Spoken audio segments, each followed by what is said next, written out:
नमस्कार, बिहार चुनाव की नंबर 1 डिबेट शो में आपका बहुत बहुत स्वागत। मैं हूं आपके साथ संतोष गंगवार। कल उपराष्ट्रपति चुनाव है और उससे ठीक पहले सियासी घमासान छिड़ गया है। वजह है विपक्ष के उम्मीदवार बी सुदर्शन रेड्डी की आरजेडी सुप्रीमो लालू प्रसाद यादव से मुलाकात। इस मुलाकात ने तूफान खड़ा कर दिया। बीजेपी इस मुलाकात पर तीखे हमले कर रही है। पार्टी के वरिष्ठ नेता रविशंकर प्रसाद ने प्रेस कॉन्फ्रेंस की और लालू प्रसाद और बी सुदर्शन रेड्डी की तस्वीर दिखाते हुए सवाल उठाए। चारा घोटाले में फंसे और दोषी ठहराए गए लालू से आखिर उपराष्ट्रपति पद के उम्मीदवार क्यों मिल रहे हैं? रविशंकर ने कहा है कि यह मुलाकात न सिर्फ विपक्ष की नैतिक गिरावट दर्शाती है बल्कि देश की संवैधानिक गरिमा पर भी सवाल खड़े करती है। बीजेपी का आरोप है कि लालू प्रसाद जो चारा घोटाले के कई मामलों में सजा काट चुके हैं और अभी भी कानूनी पचड़ों में फंसे हुए हैं, ऐसे व्यक्ति से मिलना विपक्ष की हताशा दिखाता है। घोटाले के दोषी से कैसे मिल सकते हैं रेड्डी, यह सवाल बीजेपी ने जोर शोर से उठाया है और इसे चुनावी मुद्दा बनाने की कोशिश की जा रही है।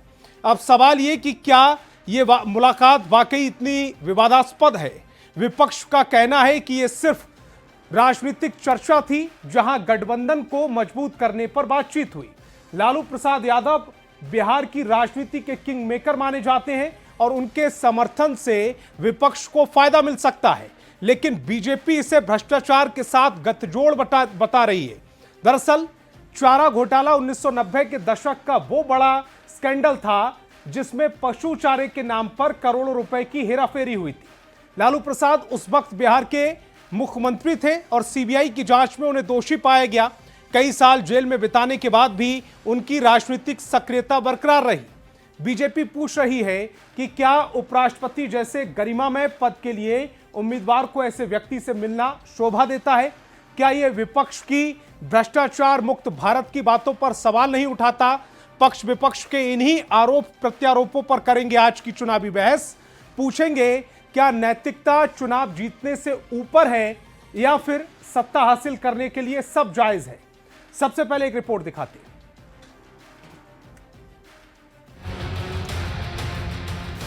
ये तस्वीर सियासी शोर का सबब बन गई है। इस तस्वीर में दो शख्स नजर आ रहे हैं। दाहिनी ओर आरजेडी सुप्रीमो लालू प्रसाद और ठीक उनके बगल में खड़े हैं सुप्रीम कोर्ट के पूर्व न्यायाधीश विपक्ष के उपराष्ट्रपति उम्मीदवार बी सुदर्शन रेड्डी। लालू प्रसाद के साथ उनकी इस मुलाकात पर बीजेपी आईटी सेल के प्रमुख अमित मालवीय ने एक्स पर पोस्ट कर निशाना साधा। मालवीय ने लिखा, सुप्रीम कोर्ट के पूर्व न्यायाधीश और इंडी गठबंधन के संयुक्त उम्मीदवार बी सुदर्शन रेड्डी ने हाल ही में चारा घोटाले के दोषी लालू प्रसाद से मुलाकात की, जो संसद सदस्य भी नहीं हैं और उपराष्ट्रपति चुनाव में उनका कोई वोट नहीं है। यह न केवल एक भयावह दृश्य है बल्कि एक उच्च संवैधानिक पद की आकांक्षा रखने वाले व्यक्ति द्वारा सार्वजनिक जीवन में ईमानदारी पर एक चौंकाने वाला बयान है। इस तस्वीर के सामने आने के बाद से एनडीए के तमाम नेता विपक्ष पर हमलावर हैं। जो व्यक्ति पंजीकृत अपराधी हो और उनके यहाँ उपराष्ट्रपति का कैंडिडेट जाता हो जो कि सुप्रीम कोर्ट के जज रहे हो, तो वही लोकतंत्र शर्मसार हो गया। अब बचा क्या? भ्रष्टाचार एक ऐसा संक्रमण के रूप में फैल गया है कि वह देश के संवैधानिक पद पर भी कहीं न कहीं आंच लाने वाला है। आरजेडी का कहना है कि लालू फोबिया से ग्रसित बीजेपी बौखलाहट में इसे मुद्दा बनाने की कोशिश कर रही है। लालू जी के फोबिया से ग्रसित है। अब बीजेपी तय करेगी कि किससे मिलेंगे, कौन क्या मिलेंगे। विपक्ष के इंडिया गठबंधन के उपराष्ट्रपति के उम्मीदवार आदरणीय लालू प्रसाद जी से नहीं मिलेंगे तो किससे मिलेंगे? बता दें, 9 सितंबर यानी मंगलवार को उपराष्ट्रपति चुनाव के लिए मतदान होना है। चुनाव में एनडीए की तरफ से सीपी राधाकृष्णन जबकि इंडिया गठबंधन की तरफ से बी सुदर्शन रेड्डी मैदान में है। चुनाव से ठीक पहले कोर्ट में दोषी पाए गए लालू प्रसाद से उनकी मुलाकात को बीजेपी लोकतंत्र का अपमान बता रही है। पटना से संवाददाता शैलेंद्र के साथ ब्यूरो रिपोर्ट, न्यूज़ 18। तो चलिए सीधे आज के सवालों पर आते हैं। आज बहस बिहार की में हम पूछेंगे लालू से रेड्डी की मुलाकात क्यों हुई? क्या यह मुलाकात नैतिकता पर सवाल उठाती है? बीजेपी का हमला कितना जायज है, विपक्ष इसे कैसे सही ठहरा रहा है, क्या यह चुनावी रणनीति का हिस्सा है? तो चलिए मेहमानों से आपका परिचय कराते हैं। सत्ता पक्ष से हमारे साथ जेडीयू प्रवक्ता महेश दास और बीजेपी प्रवक्ता नीरज कुमार जी जुड़ रहे हैं। वहीं विपक्ष से आरजेडी प्रवक्ता उत्पल वल्लभ और कांग्रेस प्रवक्ता डॉक्टर स्नेहाशीष वर्धन जी जुड़ रहे हैं। इसके अलावा राजनीतिक विश्लेषक के तौर पर डॉक्टर संजय कुमार जी भी हमें ज्वाइन कर रहे हैं। सभी मेहमानों का बहुत बहुत स्वागत। मेरा पहला सवाल नीरज जी आपसे, विपक्ष के उपराष्ट्रपति उम्मीदवार सुदर्शन रेड्डी ने अगर लालू प्रसाद यादव से मुलाकात कर ली तो इस पर इतनी हाय तौबा क्यों मची हुई है? आपको इतनी आपत्ति क्यों है? और अपमान है भ्रष्टाचारी और अपराधी के साथ इस तरह का साठगांठ, वो भी पूर्व सुप्रीम कोर्ट के जज पी सुदर्शन रेड्डी, लालू प्रसाद यादव जो कि एक सिद्ध मुजरिम है, उनके सामने हाथ जोड़कर खड़े होते हैं। यह भारत की चुनावी प्रणाली का ही अपमान नहीं, न्यायिक गरिमा का भी अपमान है, सुप्रीम कोर्ट की गरिमा का भी अपमान है। और आज उनका जो कुकृत्य रहा, लालू के सामने हाथ जोड़कर खड़ा रहना, यह मुझे थोड़ा उनके विषय में डीप में अध्ययन करने के लिए मजबूर कर दिया। जब मैंने पढ़ा तो पाया कि भाई ये जो भोपाल गैस कांड हुआ था उसमें भी एक जज साहब ये थे वी सुदर्शन रेड्डी, जिनके कारण से कि आरोपी बच गए थे। मुख्य जज उसमें ये नहीं थे लेकिन एक जज वहां ये भी थे। और जो सलवा जुलूम केस हुआ था, नक्सलवाद को इन्होंने, अरबन नक्सलवाद को बढ़ावा देने के लिए उसको इन्होंने बचाया था। हमारे माननीय गृह मंत्री भी इसकी चर्चा कर चुके हैं। उसको इन्होंने बढ़ाने का काम किया था 2011 में। अगर उस समय ये फैसला उनके पक्ष में नहीं देते तो 2020 में ही शायद देश से नक्सलवाद समाप्त हो गया होता। तो इनकी प्रवृत्ति क्या होगी अगर ये जिस पद की गरिमा, जिस पद के लिए, महत्वपूर्ण पद के लिए नॉमिनेशन किए हैं, खड़ा हुए हैं, तो मुझे लगता है कि इनका चरित्र ही उस पद के योग्य नहीं है। क्योंकि लालू जैसे अपराधी के सामने आकर के हाथ जोड़ना हो, जिनका लालू यादव का तो वोट भी नहीं है वहां पर, उनका तो संसद के किसी लोकसभा चाहे राज्यसभा न किसी के सदस्य हैं, और कोर्ट ने उनको ऐसा चाबुक मारा है कि वो किसी के सदस्य हो नहीं सकते। और किस चीज के प्रतीक है लालू यादव जी? भ्रष्टाचार के, अपराध के। उद्योग किस तरह का लगाते थे बिहार में? वो अपहरण का उद्योग लगाते थे। कोर्ट ने क्या कहा था उनके शासनकाल को? जंगल राज। तो वैसे लोगों से मुलाकात करना इस पद की गरिमा को गिराना है। और मैं तो ये कहूंगा कि सुप्रीम कोर्ट के राष्ट्रीय अध्यक्ष हैं आरजेडी के, और ठीक है, तो अगर विपक्ष को एकजुट करने के लिए, विपक्ष से समर्थन हासिल करने के लिए वो अगर किसी पार्टी के सुप्रीमो से नहीं मिलेंगे वी सुदर्शन रेड्डी, तो फिर किससे मिलेंगे? आप उसको जो लालू प्रसाद यादव सजा याफ्ता है उस चीज से क्यों जोड़ रहे हैं? लालू प्रसाद यादव की पार्टी के अपने कुछ सांसद हैं, पद के उम्मीदवार हैं, जो राष्ट्रपति अथवा उपराष्ट्रपति पद के उम्मीदवार है, कम से कम उनको इतनी गरिमा का ख्याल रखना चाहिए। बाकी लोग टिकट खरीदने के लिए झोला लेके, बैग लेके लालू जी के पास पहुंचते ही हैं, हम लोग कहां कोई आपत्ति उसमें करते हैं। लेकिन राष्ट्रपति का पद और उपराष्ट्रपति का पद एक ऐसा पद होता है जिसको लोग सम्मान की दृष्टि से देखते हैं। क्या उसमें नंबर गेम नहीं होता है? बहुत सम्मानजनक पद नंबर गेम, उसमें नंबर गेम नहीं होता। ऐसा उदाहरण, नंबर की जरूरत नहीं है। ऐसा उदाहरण पहले कभी देखने को मिलता नहीं, कभी पहले देखिए इनको मालूम है कि क्या अगर नहीं, ये बताइए मुझे आप, अगर ये लालू यादव जैसे भ्रष्टाचारी अपराधी से नहीं मिलते तो क्या आरजेडी इनको सपोर्ट नहीं करता? फिर भी करता, निश्चित रूप से करता, क्योंकि वो इंडिया अलायंस के उम्मीदवार हैं। तो ये नहीं है कि मिलना आवश्यक था, ये मिलना इनके मानसिक दिवालियापन को दर्शाता है। लेकिन मैं पूछना चाहूंगा, अगर नहीं मिलते तो क्या लालू जी की पार्टी उनको वोट नहीं करती? क्या निश्चित रूप से करती, करना मजबूरी उनकी है। लेकिन ये मानसिक दिवालियापन को दर्शाता है और विपक्ष की दोहरी राजनीति का, दोगली राजनीति का, और किस तरह से वो किस दिशा में देश को ले जाना चाहते हैं, इसका पर्दाफाश करने वाला है। उत्पल वल्लभ जी को स्क्रीन पर लेकर आए। बोले थे अपने बयान में, उत्पल वल्लभ जी, भारत की आत्मा के लिए मुझे वोट दीजिए, ये भारत की आत्मा बनाना चाह रहे हैं आप। उत्पल वल्लभ जी, बी सुदर्शन रेड्डी अगर लालू प्रसाद यादव से मिल रहे हैं तो बीजेपी के पेट में दर्द क्यों हो रहा है? देखिए संतोष जी, अभी आपके स्क्रीन पे मैं दो नेता का बयान सुन रहा था। एक सम्राट चौधरी जी थे। 2013 के पहले सम्राट चौधरी जी का नेता आदरणीय लालू प्रसाद यादव जी हुआ करते थे। 13 के बाद कोई ऐसी आरोप इन पर लगी नहीं है, यानी जो कुछ भी है पहले का, तो तब तक ये इनका नेता हुआ करते थे। अब ये लोग आज ऐसे बोल रहे हैं, तो इन लोगों के इस तरह का बोलने का कुछ मतलब समझ में नहीं आता है कि इसके बाद कुछ जब हुआ ही नहीं है तो फिर क्या इनमें देख लिए जो इनको इस तरह से ये सम्राट चौधरी बोल रहे हैं। रही बात, नीरज जी भी बोल रहे थे। नीरज जी मेरे बगल में बैठे हैं, भाजपा से नहीं, मैं उनकी बात कर रहा हूं। नीरज जी जो जदयू के प्रवक्ता अभी बोल रहे थे, तो 15 के बाद भी लालू जी पे कोई आरोप नहीं लगा है। 15 के समय में चुनाव भी लड़े। नीरज जी भी अपना नेता लालू जी को मानते थे, नीतीश जी भी नेता मानते थे, महेश दास जी भी वहां से आए हुए हैं। अब 15 के बाद कोई आरोप भी नहीं लगाते। इनके मन में कब क्या आ जाए और कब क्या बोल दें, इन लोगों के बोलने से हम लोग कुछ इन लोगों का बहुत गंभीरता से नहीं लेते हैं। अब रही बात, मैं बात कर रहा हूं, कानून मंत्री रहे हैं, वकील भी रहे हैं, क्या उम्मीदवार जो राष्ट्रपति के हैं वो गैर कानूनी काम कर रहे हैं क्या? वो खुद जज रह चुके हैं। तो इस देश के कानून मंत्री रह चुके रविशंकर जी इस तरह का गैर जिम्मेदाराना जो बयान देते हैं, उनको इस पर क्या कहना इन लोगों का? कोई जिम्मेदार बयान तो है नहीं ये सब।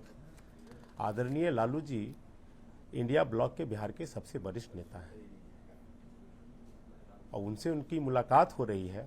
अब इस पर इन लोगों के पेट में दर्द हो रहा है, अब दिमाग में दर्द हो रहा है, अब तो खटक रही है, सत्ता जाने वाली है, सब अभी तो बहुत कुछ में दर्द होगा, इनको परेशानी बढ़ेगी। लेकिन उत्पल जी ये तो बात सही है ना कि चारा घोटाले में सजा याफ्ता है लालू प्रसाद यादव, अगर वो ठीक है। मैं पूछता हूं, आप इसे उपराष्ट्रपति चुनाव को देखकर जिन लोगों ने बयान अभी दिया, उत्पल जी आप इसे उपराष्ट्रपति चुनाव को देखकर देख सकते हैं, लेकिन हो सकता है कि वो विधानसभा को भी इसमें शामिल करने की कोशिश में हो, एक मैसेज देने की कोशिश कर रहे हो आपके खिलाफ, जो आपके खिलाफ उनकी रणनीति भी रहती है।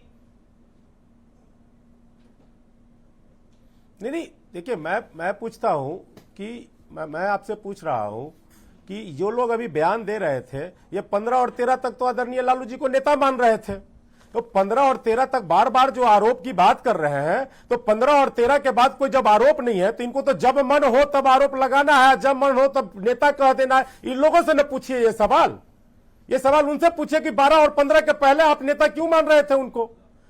और पूरे बिहार में सबसे लोकप्रिय नेता है आदरणीय लालू जी। चुनाव तो आप लालू प्रसाद यादव के साथ मिलकर चुनाव लड़े थे। सबसे ज्यादा वोट आधार है उनका, यहां जनता भी उनको सबसे वरिष्ठ नेता में से मानती है। अब ये लोग अपनी हताशा पे इस तरह की बात बोल रहे हैं।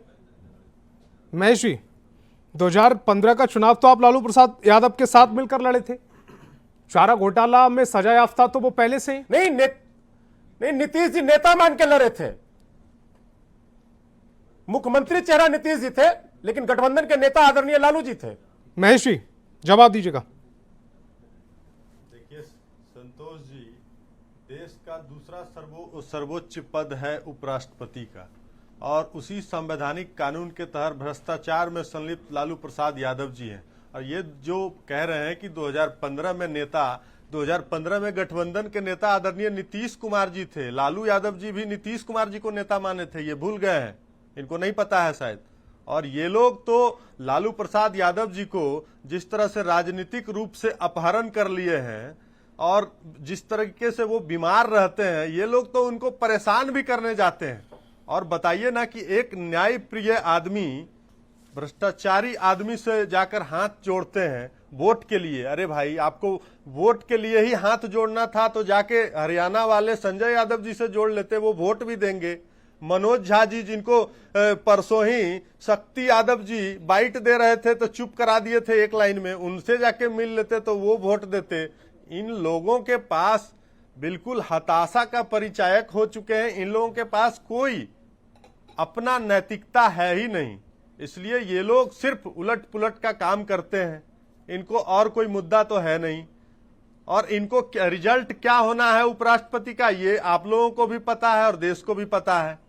तो ये लोग ऐसे ही डमरू बन के घूम रहे हैं, इसका कोई फायदा तो होने वाला है नहीं। तो करेगा ना महेश जी, इन लोगों का अगर उनको रिजल्ट मालूम भी है तो वो कोशिशें ना करे, या जो लोग कोशिश करने उनके समर्थन में आ सकते हैं उनके हाथ जोड़कर उनसे निवेदन भी ना करे कि ध्यान रखिएगा चुनाव में, ये तो प्रक्रिया है। बिल्कुल संतोष जी, बिल्कुल करना चाहिए, लेकिन जो वोट देने लायक हो उनके सामने करेंगे तो शायद फायदा हो पाएगा। हरियाणा वाले संजय यादव जी से कर लेते, जाके मीसा भारती जी जो डॉक्टर में फेल है उनसे कर लेते, मनोज झा जी से कर लेते। इन सब के नेता कौन है? तो इन लोग, अरे भाई, उन लोगों के नेता ठीक है, लेकिन वो वोट देने लायक भी नहीं है, ये भी तो है ना संतोष जी, ये वो वोट देने लायक भी नहीं है। डॉक्टर स्नेहाशीष वर्धन जी, ये जो बी सुदर्शन रेड्डी और लालू प्रसाद यादव की जो मुलाकात हुई है, इस मुलाकात में ऐसा क्या हो गया कि इतने सवाल उठाए जा रहे हैं बीजेपी की ओर से, जेडीयू की ओर से? इतनी हाय तौबा क्यों है? सवाल तो ये भी पूछ सकते थे कि राहुल गांधी नजर नहीं आ रहे, वर्कशॉप चल रही है, लगातार ट्रेनिंग दी जा रही है कि किस तरह से वोटिंग करनी है, लेकिन राहुल गांधी नजर नहीं आए। सवाल तो ये भी पूछा जा सकता था। देखिए, मुद्दा विहीन जब सत्ता पक्ष हो जाती है तो यही सारी समस्याएं आती हैं। वो ऐसे ऐसे मुद्दे लेके आती है जिसका कहीं से भी कोई सार्थक चर्चा परिचर्चा होने लायक ही नहीं है। सबको मालूम है, आप ही संतोष जी बड़े जहीनियत के साथ आपने एक शब्द कहा कि आरजेडी के सुप्रीमो से मिलने गए और जितने नाम गिनाए जदयू के साथी ने, उन सबके नेता कौन है सबको मालूम है कि 4 लोकसभा सांसद, 5 राज्यसभा सांसद के जो पार्टी के अध्यक्ष हैं वो हैं आदरणीय लालू प्रसाद यादव जी। इसमें क्या बुराई थी मिलने से? और रही बात जो भारतीय जनता पार्टी के लोग जब इस पे बात बोलते हैं, जिनके राष्ट्रीय अध्यक्ष ऑन कैमरा रिश्वत लेते पकड़े गए थे, जिनके अमित मालवीय फर्जी ट्वीट करते हुए कितनी ही एफआईआर हो चुके हैं, वो लोग जब ऐसी बातें कहते हैं तो सोचने के लिए हम लोग विवश हो जाते हैं। और ये जरूर हम लोग पूछना चाहेंगे संतोष जी आपके माध्यम से, जदयू और भाजपा के लोगों से, उपराष्ट्रपति पद का चुनाव ही क्यों हो रहा है? क्या मजबूरी आ गई थी? कहाँ है धनखड़ जी? जरा इस पे भी चर्चा हो जाती। और रही बात, जब इतनी चर्चाएं हो रही हैं तो जरा ये भी बता दें कि जदयू के साथी कि नीतीश कुमार जी काहे बाहुबलियों के सामने हाथ जोड़ के खड़े रहते थे चुनाव में और वोट मांगने चले जाते थे? क्यों जाते थे? तो यहाँ तो एक राजनीतिक दल के शीर्ष पद पे जो सुप्रीमो है उनसे मिलने गए हैं और सबसे समर्थन ले रहे हैं। वो गैर राजनीतिक व्यक्ति हैं, सबको मालूम है। वो ये चुनाव लड़ने इसलिए आए हैं क्योंकि इससे भारतीय जनता पार्टी की जो ये लोग अपनी नीति बना के रखे हुए थे कि हमें रबर स्टैंप चाहिए, उस रबर स्टैंप पे कुठाराघात करने वाले सुदर्शन रेड्डी साहब जब घूम रहे हैं विपक्ष के सदस्यों के पास और सत्ता पक्ष के भी लोग समर्थन में आएंगे, इसलिए बौखलाए हुए हैं भारतीय जनता पार्टी के लोग और ऐसी तुच्छ मानसिकता वाली टिप्पणियां कर रहे हैं। संतोष जी, मैं एक सवाल स्नेहाशीष जी, आपने कहा कि सत्ता पक्ष के लोग भी आपके समर्थन में आएंगे, बिल्कुल सुदर्शन रेड्डी के बिल्कुल आएंगे। कुछ नाम भी बता दीजिए, दिलचस्प हो जाएगा, डिबेट भी दिलचस्प हो जाएगी। अच्छे से हम लोग सब लोग चर्चा करेंगे उसके बाद। ठीक है, राजनीतिक विश्लेषक के तौर पर डॉक्टर संजय जी भी हमारे साथ हैं। एक सवाल मैं पूछना चाह रहा था जी, जल्दी से पूछिएगा, उसके बाद डॉक्टर संजय जी के पास जा रहा हूं। जी, मेरा सवाल कांग्रेस प्रवक्ता से यह है कि राहुल गांधी वोट देने कल आ रहे हैं या नहीं? अगर उनको पता है तो उन्हें इस देश को बताना चाहिए ये बात कि राहुल गांधी जी वोट देने आ रहे हैं कि नहीं। पूरा वोट पड़ेगा, बस ये बताइएगा कि रूडी जी वोट किसको दे रहे हैं, ये पता कर लीजिए। अरे राहुल गांधी वोट देने आ रहे हैं बताइए ना। बिल्कुल आएंगे, लेकिन रूडी जी आप बोलने लगिएगा राहुल गांधी जी आ रहे हैं अलेक्जेंडर सोरोस के साथ मलेशिया में द्वीप पर जो हाइड्रोजन बम की प्लानिंग कर रहे हैं, तो वहां से आ रहे हैं वोट देने के लिए कि नहीं आ रहे? तो खाली बता दीजिए। रूडी जी वोट दे रहे हैं ना मलेशिया में अलेक्जेंडर सोरोस के साथ जो हाइड्रोजन बम बना रहे हैं बैठ करके वहां, वो जो कि खुश भी करने वाला है, तो वोट देने वहां से आ रहे हैं कि नहीं, ये बताइए ना। ठीक है, वो कह रहे हैं कि आ रहे हैं, कल वोट देने आ रहे हैं वो। डॉक्टर संजय जी, जो लालू प्रसाद यादव से मुलाकात हुई है बी सुदर्शन रेड्डी की, बताया जा रहा है, कहा यह जा रहा, आरोप ये लग रहे हैं कि सुप्रीम कोर्ट के पूर्व जज को लालू प्रसाद यादव, जो कि सजायाफ्ता हैं चारा घोटाले में, उनसे मुलाकात नहीं करनी चाहिए थी, उनके हाथ नहीं जोड़ने चाहिए थे, उनसे वोट की अपील नहीं करनी चाहिए थी। क्या यह कहीं से आपको नैतिक लग रहा है? इसके पीछे कोई आधार नजर आ रहा है? वो वोट की अपील कर रहे थे कि नहीं कर रहे थे, वो तो बी सुदर्शन रेड्डी जी बताएंगे और लालू प्रसाद जी बताएंगे। लेकिन जो मैंने बी सुदर्शन रेड्डी का बयान देखा, उसमें उन्होंने कहा कि ये मुलाकात इंसानियत के नाते थी, स्वास्थ्य का हालचाल लेने हम लालू प्रसाद जी के यहाँ गए थे। मैं कोई राजनीतिक बात उनसे मैं करने नहीं गया। अगर इंसानियत के नाते ये मुलाकात थी, स्वास्थ्य का हालचाल लेने के लिए अगर ये मुलाकात थी, तो इसकी इजाजत है। ऐसा कुछ नहीं है कि जो पूरे देश में लोकतंत्र इतना साफ सुथरा है और जुडिशियरी को लेकर के पहले तो बड़ी चुप्पी रहती थी, अब क्या है वो, ऐसा कुछ नहीं है कि बहुत कुछ बताने की जरूरत है। तो ठीक है, जो लीगल एक्सपर्ट्स या कुछ एडवोकेट की टीम को भी मैं देख रहा था कि आज थोड़ा एक्टिव थे कि सुप्रीम कोर्ट के वो रहे हैं जस्टिस, और उस नाते अगर कोई कन्विक्टेड व्यक्ति से उनकी मुलाकातें होती है, वो भी सार्वजनिक उसकी तस्वीरें जारी होती है, तो उसके संदेश सही नहीं जाता। खास करके उस व्यक्ति के लिए संदेश नहीं जाता है अच्छा, जो कह रहे हैं कि देश की आत्मा बचाने के लिए आप हमारे साथ खड़े होइए या हमारी मदद कीजिए या हमें वाइस प्रेसिडेंट के रूप में चुनिए।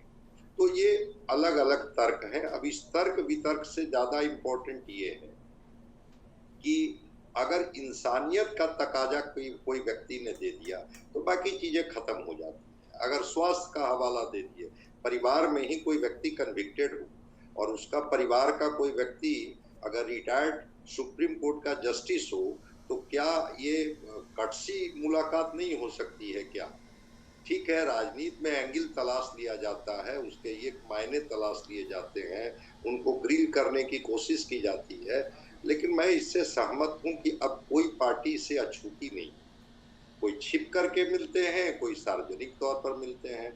ठीक है, ये कटु सत्य है, लेकिन इस कटु सत्य को समझना होगा कि शायद लोकतंत्र, जिस हम माने आइडियल सिचुएशन की बात आप कर रहे हैं या हम कर रहे हैं, कि एकदम आदर्श स्थिति हो राजनीति में, और उस आदर्श स्थिति का पालन जो लॉ मेकिंग बॉडी हैं वो भी करें, जो जुडिशियरी के लोग हैं वो भी करें, जो सार्वजनिक जीवन में लोग रहते हैं वो भी करें, तो शायद ये बड़ी अच्छी स्थिति होती।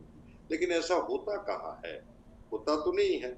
अपने अपने तरीके से सुविधा के हिसाब से तर्क भी बना लिए जाते हैं, अपनी सुविधा के अनुसार उसके बारे में बता भी दिया जाता है।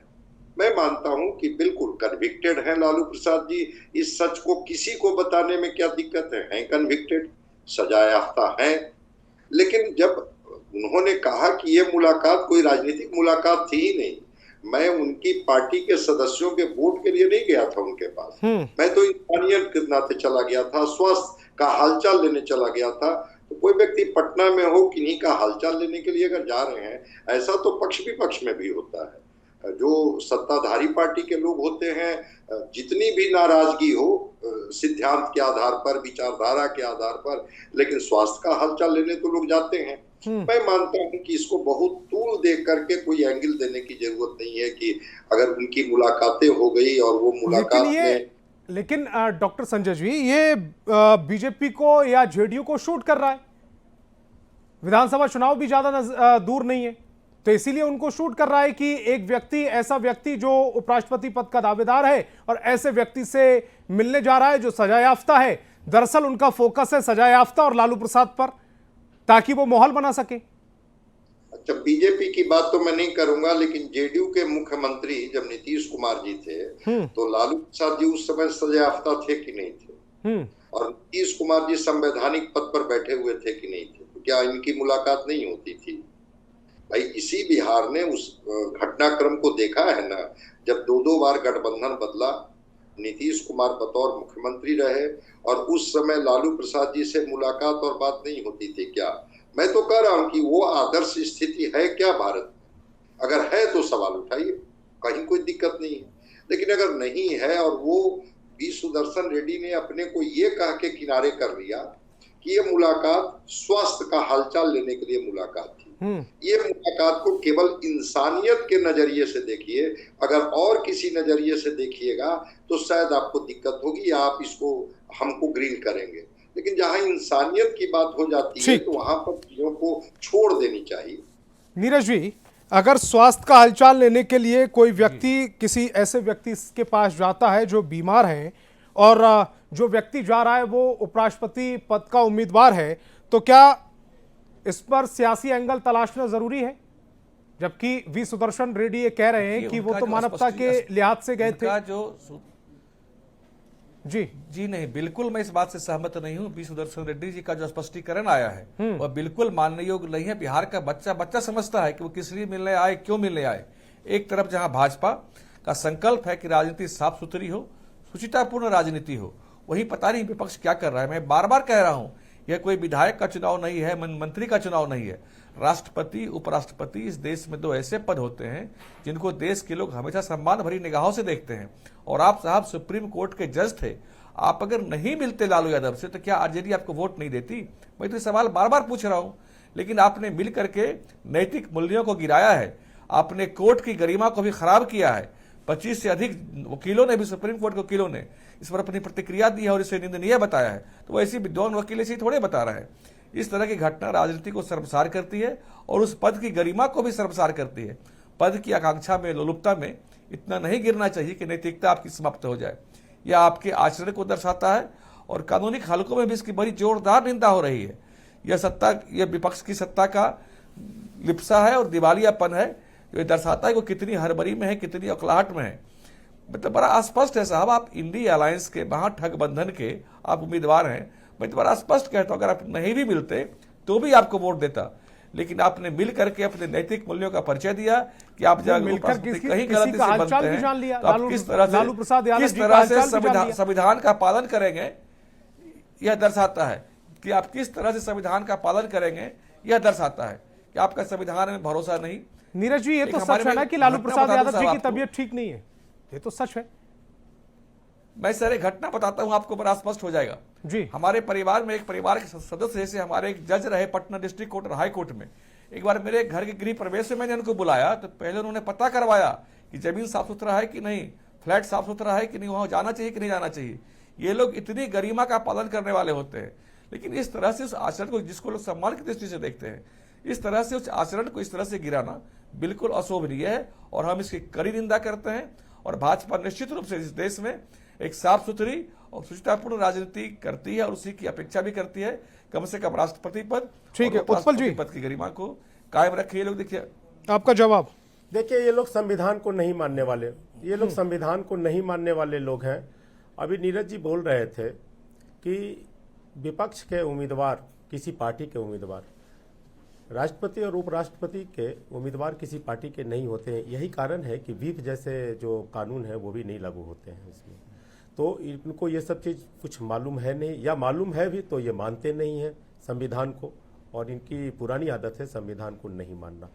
कानून संगत है ये, इसमें कहीं कोई दिक्कत नहीं है मिलना। ये बिहार के सबसे लोकप्रिय नेता हैं और जो बयान मैं पहले भी कह चुका हूँ, अभी आपके विश्लेषक संजय जी भी कहे हैं कि बताइए, नीतीश कुमार जी भी मिले, नेता लालू जी को माने, बड़े भाई माने, तो उस समय लालू जी अच्छे थे, संकट मोचन थे जब ये लोग लतिया के भेजे थे। तो ये लोग अवसरवादी लोग हैं, ये लोग पिक एंड चूज वाले लोग हैं और इस देश की और बिहार की जनता भी इनके अवसरवादी नीति को और पिक एंड चूज नीति को बढ़िया से जानती है, भली भांति जानती है। अभी बगल में बैठे हमारे महेश दास जी बोल रहे थे ये एमबीबीएस फेल है कि पास से हम डिग्री दिखाने को तैयार हैं, लेकिन ये केंद्र में जिनको नेता मानते हैं उनका डिग्री जरा दिखवा दें, हम दिखाने को तैयार हैं डिग्री। तो ये लोग जो है ना, नैतिकता की बात भी नहीं कर सकते हैं। ये खुद जो बोलते हैं, अगर खुद इनको लागू इन पे करना हो तो कहां चले जाएंगे, कहीं नहीं टिकेंगे ये लोग।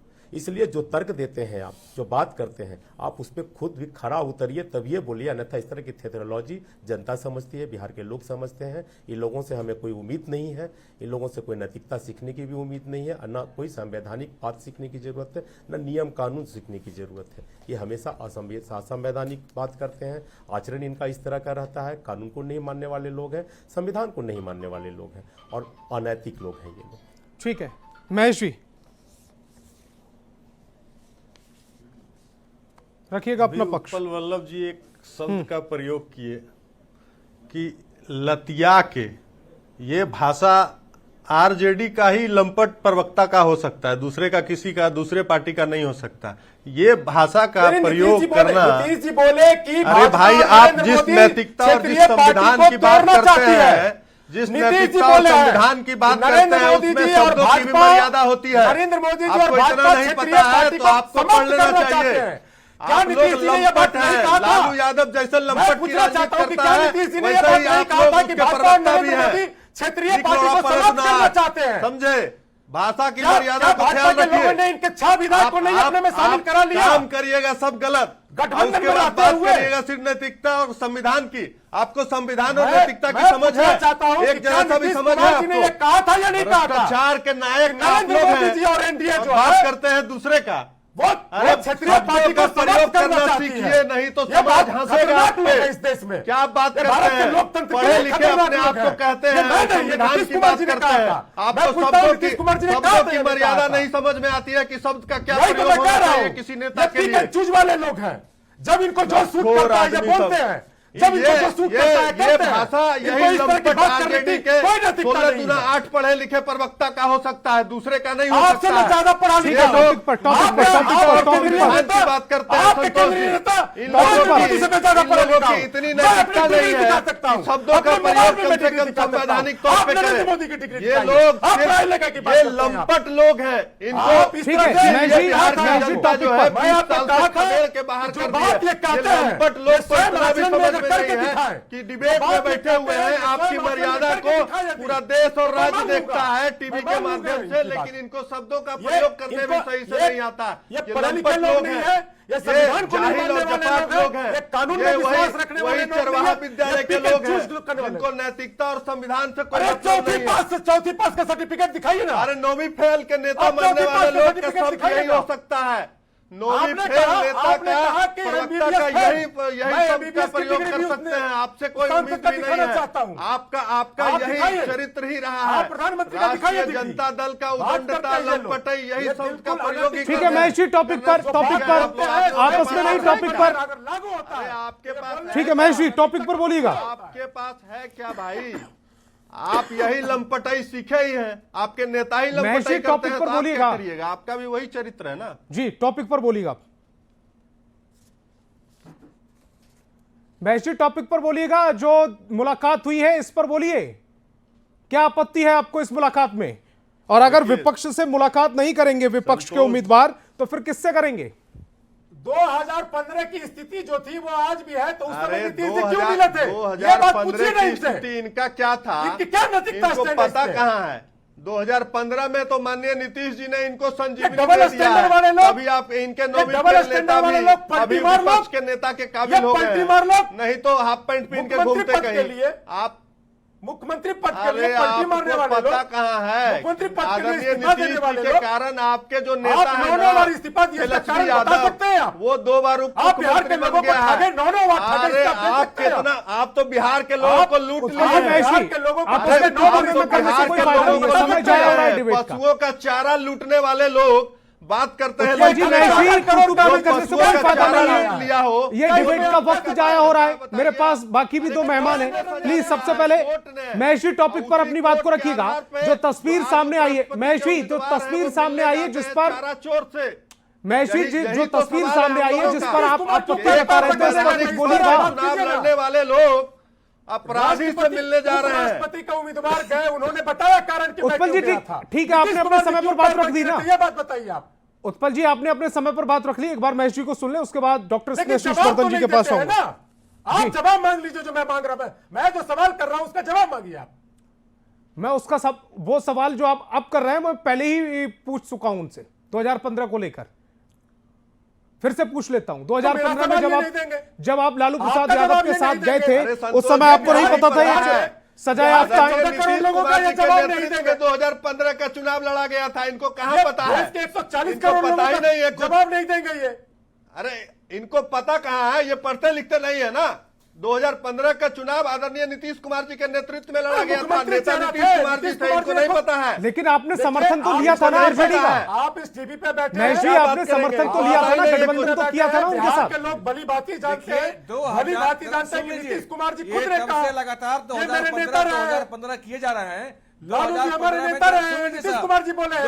और नीतीश कुमार जी जिनको नेता बोलते हैं, आप नेता उनको नहीं मानते। आपकी बीमारी है। अरे नीतीश कुमार जी को नेता मानने की जरूरत नहीं है। उनका अपना जो मानक रहा है ना, देश के लोग जानते हैं, अपने राजनीतिक जीवन में उनके जैसा होना।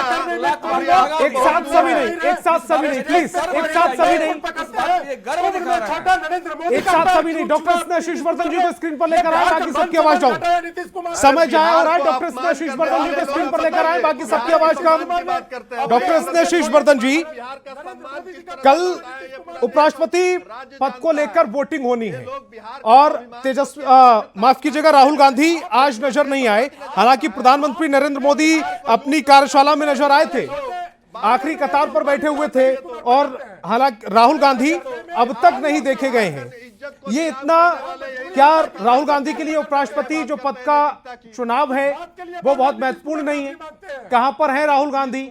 और इस तरह जब कोई महत्वपूर्ण चुनाव होता है तो राहुल गांधी गायब कहां हो जाते हैं?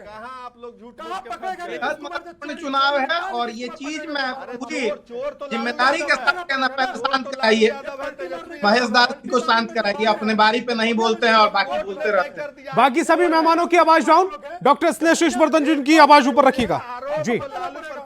देखिए, नैतिकता की बात जब कर रहे थे जदयू और भाजपा के साथी, तो मैं एक फोटो दिखा देना चाहता हूं आपके स्क्रीन पे, इसको जूम कर लीजिए जरा, और ये दिखा दीजिए जरा कि प्रज्वल रेवन्ना के साथ देश के प्रधानमंत्री महोदय जब हाथ जोड़ के खड़े होते हैं चुनावी रैलियों में, तो ये लोग नैतिकता की बात कम से कम ना करें, सबसे पहली बात। और दूसरी बात, 70,000 करोड़ रुपए के घोटाले करने वाले बिहार में जदयू और भाजपा के लोग, जिनका अभी तक बिल का आता पता नहीं है, और इन्हीं के सरकार ने कैग की रिपोर्ट में ये बात लाई है, वो लोग कम से कम भ्रष्टाचार पे ज्ञान ना दे। और सजा याफ्ता इसलिए नहीं हुए हैं क्योंकि सरकार में अभी कैसे ये लोग हंटरबाजी कर रहे हैं, इसलिए बचे हुए हैं, नहीं तो सबको मालूम है कितने घोटाले इन लोगों ने किए हैं। और तो और ये बताइए कि इसी नीतीश कुमार जी, जिनको नैतिकता की पाठ के रूप में स्थापित किया जाता है कि सबसे बड़े नैतिक नेता हैं, उन्हीं के कैबिनेट में एक मंत्री हैं जो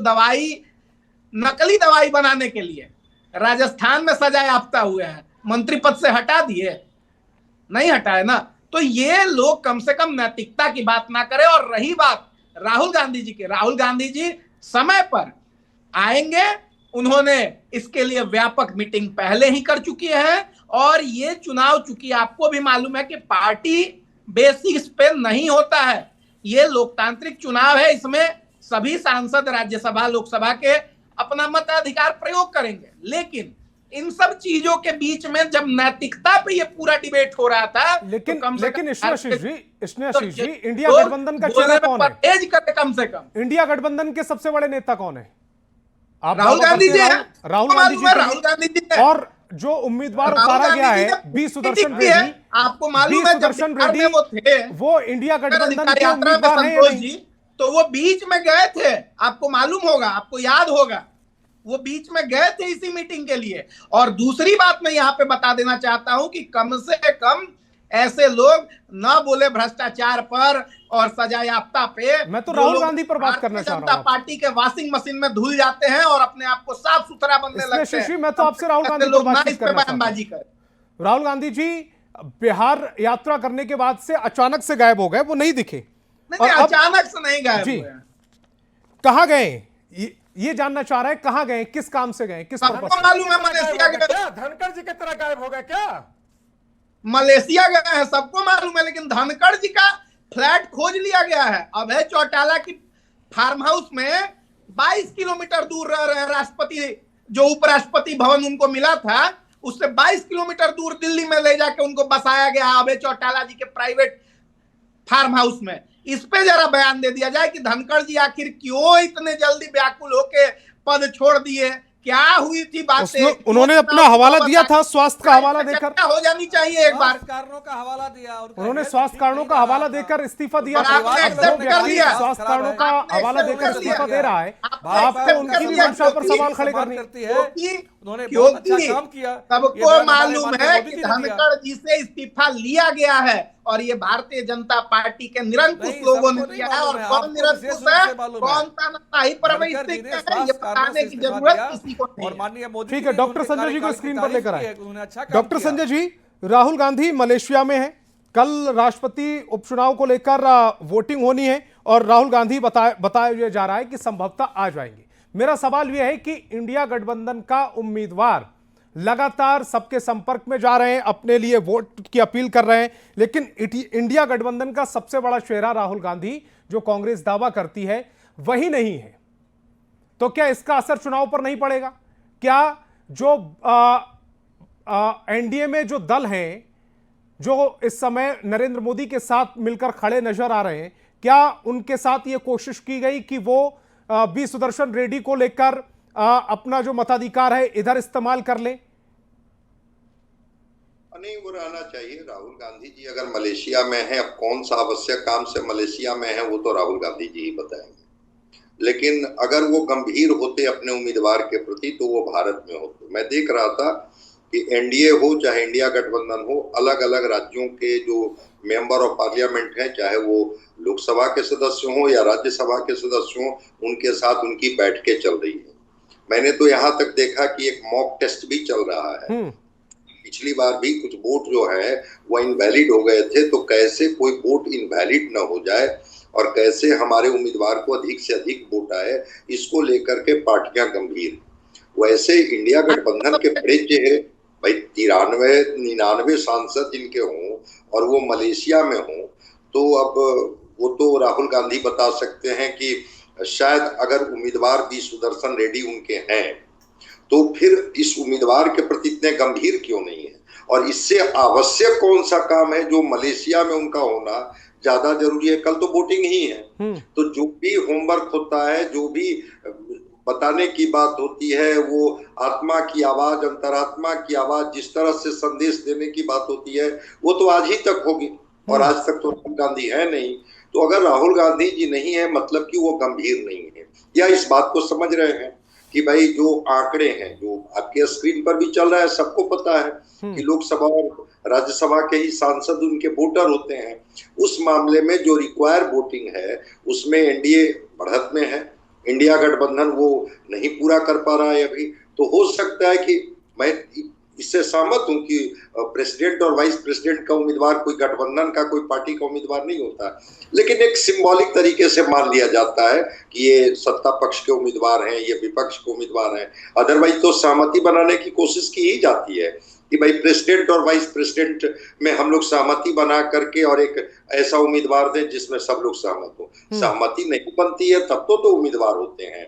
तो अगर ऐसे वक्त में राहुल गांधी जी देश में नहीं है या अपने उम्मीदवार के प्रति गंभीर नहीं है, जिस उम्मीदवार पर उन्होंने मुहर लगाई है, मैं मानता हूं कि शायद या तो वो संख्या बल के आधार पर कैलकुलेट कर लिए होंगे कि हम हिंदुस्तान में भी रह करके कोई गणित में इधर उधर नहीं कर सकते हैं, या वो उनके पास कोई ऐसा मलेशिया में काम होगा जो लगे कि नहीं हिंदुस्तान में तो आकर के कल हम वोटिंग कर देंगे, थोड़ा मलेशिया में ही अभी रह लिया जाए तो शायद हमारी पार्टी को या हमारे गठबंधन को ज्यादा फायदा होगा। ये बात मैं नहीं, राहुल गांधी जी बेहतर बता पाएंगे, मुझे नहीं पता। लेकिन ये सवाल है कि क्या वो गंभीर हैं? अगर गंभीर होते तो वो हिंदुस्तान में होते, न कि मलेशिया में होते। तो क्या वी सुदर्शन रेड्डी अपने आप को ठगा हुआ महसूस नहीं कर रहे होंगे? क्योंकि जब उनको उम्मीदवारी उनके पास पहुंची होगी तो राहुल गांधी ने उनको अप्रोच तो किया होगा। नहीं, अप्रोच नहीं, राहुल गांधी ने ही एक साफ सुथरी छवि के व्यक्ति जो रहे हैं, सुप्रीम कोर्ट में जस्टिस रहे हैं, और इनकी पृष्ठभूमि जो रही हो मैं नहीं जानता हूं, लेकिन राहुल गांधी के कहने पर ही इनकी उम्मीदवारी तय हुई है। और आपने इनको अप्रोच किया, आपने इनको उम्मीदवार बनाया और फिर आप ही खुद मलेशिया चले गए, तो निश्चित रूप से लग रहा होगा वी सुदर्शन रेड्डी को कि भाई हमारी उम्मीदवारी के प्रति कितने गंभीर है। हार जीत अलग बात है, वो तो मैं बता रहा हूं कि कोई व्यक्ति जीतता है, कोई हारता है। उम्मीदवार अगर आपने बनाया तो आपकी गंभीरता और आपका इमोशन और आपका presence, physical presence V Sudarshan Reddy के साथ होनी चाहिए। और जो सवाल आप पूछ रहे हैं हमसे, निश्चित रूप से वी सुदर्शन रेड्डी जी को लग रहा होगा कि राहुल गांधी जी ने अगर उम्मीदवार बनाया फिर आखिर उम्मीदवार बना करके अनुपस्थित क्यों हो गए, निश्चित रूप से उनको लग रहा होगा। ठीक, नीरज जी 1 मिनट आपसे, सभी मेहमानों के पास 1-1 मिनट होगा, समय कम है, अपनी बात रखिएगा। देखिए, ये जो 55 साल के बच्चे हैं ये पार्ट टाइम पॉलिटिशियन हैं, नॉन सीरियस पॉलिटिशियन हैं, और बिहार की राजनीति में भी तेजस्वी यादव जी और देश की राजनीति में राहुल गांधी जी शेख चिल्ली टाइप की बयानबाजी करते हैं, आते हैं कुछ भी बयानबाजी कर दिए, झूठ बोल के चले जाते हैं। आज शेख चिल्ली भी ब्रह्मांड में कहीं होंगे तो सोचते होंगे कि हम इतना कारनामा क्यों नहीं कर पाए। सिर्फ झूठ बोलो, झूठ में आ जाए तो हिंदुस्तान से छोड़ के मलेशिया भाग जाओ, ही कर दो, यही काम इनका रह गया है। देश की जनता इनको गंभीरता से नहीं लेती और ये खुद गंभीर है ही नहीं। गांधी परिवार की लेगेसी को ढोने के लिए बार बार इनको लॉन्च करने का प्रयास किया जाता है, लेकिन बेचारे हर बार ये क्लीन बोल्ड हो जाते हैं। अभी बिहार में SIR के मुद्दे पर इन्होंने कितना भ्रम फैलाया, जबकि वास्तविकता है कि बिहार की जनता में SIR को लेकर के कोई भ्रम नहीं है, सभी जनता संतुष्ट है और अभी SIR पूरे देश में होने जा रहा है। लेकिन ये सेक चिल्ली की तरह सेखी बगाड़ने के लिए बिना सिर पैर का मुद्दा उठाते हैं और बाद में फुस होकर चले जाते हैं। एटम बम चलाया था, फुस हो गया, और अभी हाइड्रोजन बम, उनका हाइड्रोजन बम के पीछे मैंने पता किया है कि क्या वो बना रहे हैं, और वो बनारस चुनाव के विषय में कुछ डाटा खोज रहे हैं और वहां भी वो फुस होंगे। तय मान लीजिए ये लोग non serious part time politician है, देश की गंभीर राजनीति के बस की बात नहीं, देश के विकास के विषय में ये सोच नहीं सकते। जी देखिए संतोष, पूरी तरीके से ये बात स्पष्ट है कि भारतीय जनता पार्टी भयभीत है, अपने सांसदों को ट्रेनिंग पे ट्रेनिंग दे रही है, क्योंकि मालूम है कि उसका एक एक वोट पूरी तरीके से नहीं, हम लोग गंभीर हैं, पर है, हम लोग चुनाव के प्रति गंभीर हैं, और राहुल गांधी की तरह बीच में नहीं, आप अपने समय पर बोलिए प्लीज। लेकिन अनपढ़ गवार सांसदों की पूरी फहरिस्त है, अपराधियों की पूरी फहरिस्त है संसद में इनके पास, इसलिए ये लोग बार बार पढ़ा रहे हैं, सिखा रहे हैं कि कम से कम चूके नहीं। और सबको मालूम है कि Bharatiya Janata party rubber stamp खोज के लाई है बहुत मेहनत से, संघ और भारतीय जनता पार्टी, इसलिए NDA के लोग मजबूरी में पीछे पीछे जयकारा लगा रहे हैं। बेगानी शादी में अब्दुल्ला दीवाना वाला गाना गाएंगे। वही कांग्रेस का बयान है जो महिला राष्ट्रपति का भी अपमान किया था, राष्ट्रपति का, छोड़िए ना, आप क्या सम्मान उम्मीदवार को अपमानित करने का काम कर रहा है। आप उपराष्ट्रपति के उम्मीदवार को नाम लिख के आप लोग बोल रहे हैं। आपका एक अमित मालवीय है, 2 रुपया का ट्वीट करने वाला, वो व्यक्ति नाम लिख रहा है खुलेआम, ना जी लगा रहा है ना कुछ लगा रहा है, स्क्रीन पर चल रहा है। उत्पल वल्लभ जी, आप लोग ज्ञान दीजिएगा नैतिकता का। उत्पल वल्लभ जी, उत्पल रेवन्ना के लिए वोट मांगते हैं लोग। अभी नीरज जी, अब उत्पल जी देखिए, अभी नीरज जी कह रहे हैं बिहार के जो यशस्वी नेता तेजस्वी जी, जो युवा नेतृत्व है, उनके नेतृत्व में बिहार सबसे बड़ी पार्टी है और सबसे ज्यादा विधायक उनके पास में है, सबसे ज्यादा वोट शेयर उनके पास में है। और ये जिस नाव पे सवार है, वो नाव में पहले से ही छेद है नीतीश कुमार जी का जदयू में, और उस पर छेद है, ये दोनों डूबने वाले हैं। इससे ये लोग हताश हैं। और जस्टिस लोया जो है वो चूंकि लंबे समय तक अपना जो कार्य और अनुभव दिए हैं वो न्यायिक व्यवस्था में दिए हैं, और लोया जैसे जज के साथ जो अन्याय हुआ है उसके वो भविष्य में आने वाले वो सारे अन्याय जो किए गए हैं वो सब न्याय होने वाला है। इससे ये लोग बहुत ज्यादा डरे हुए हैं, और इनका ये डर और हताशा ये सब जो है ना अभी बोल रहे हैं वही सब बौखलाहट में निकल रहा है। ठीक है महेश जी। देखिए, उपराष्ट्रपति का उम्मीदवार और विपक्ष के नेता और विपक्ष के उपराष्ट्रपति का उम्मीदवार दोनों आपको पता चल गया होगा कि रिजल्ट क्या होना है, ये तो पता है, लेकिन फिर भी इन लोगों का जो सीरियसनेस है, कितने नॉन सीरियस लोग हैं, ये पूरा देश और बिहार देख रहा है कि इनको जनता और लोगों से कोई मतलब नहीं है। ये हमेशा इसी तरीके से आएंगे, लोगों को गुमराह करेंगे और चल देंगे कहीं विदेश की यात्रा पे। तो इससे साफ होता है कि बिहार की जनता और देश की जनता देख रही है कि आने वाले चुनाव में भी परिणाम इन लोगों को इसी रूप में देना है। और ये दोनों नॉन सीरियस विपक्ष के नेता इसी तरीके से छुट्टी पे घूमते रहे। डॉक्टर संजय जी, चुनाव के बाद नीतीश जी को राष्ट्रपति बनाया जा रहा है क्या? तो कल चुनाव है और देश के वाइस प्रेसिडेंट का चुनाव है। हम लोग ख्याल रखिए अपना, दूसरे का चिंता मत में न जाए। तो अगर कल वाइस प्रेसिडेंट का चुनाव है, उपराष्ट्रपति उम्मीदवार के वोट देने लायक है ये नहीं है। उम्मीदवार है, मैं मानता हूं कि पक्ष और विपक्ष के लोगों को वहां मौजूद होनी चाहिए। दोनों उम्मीदवार अच्छे उम्मीदवार हैं और दोनों का जो एक बैकग्राउंड रहा है वो अच्छा बैकग्राउंड रहा है। मैं मानता हूं कि राहुल गांधी जी निश्चित रूप से कल उनको रहना चाहिए। कल राहुल गांधी जी की उपस्थिति जरूर दिखनी चाहिए।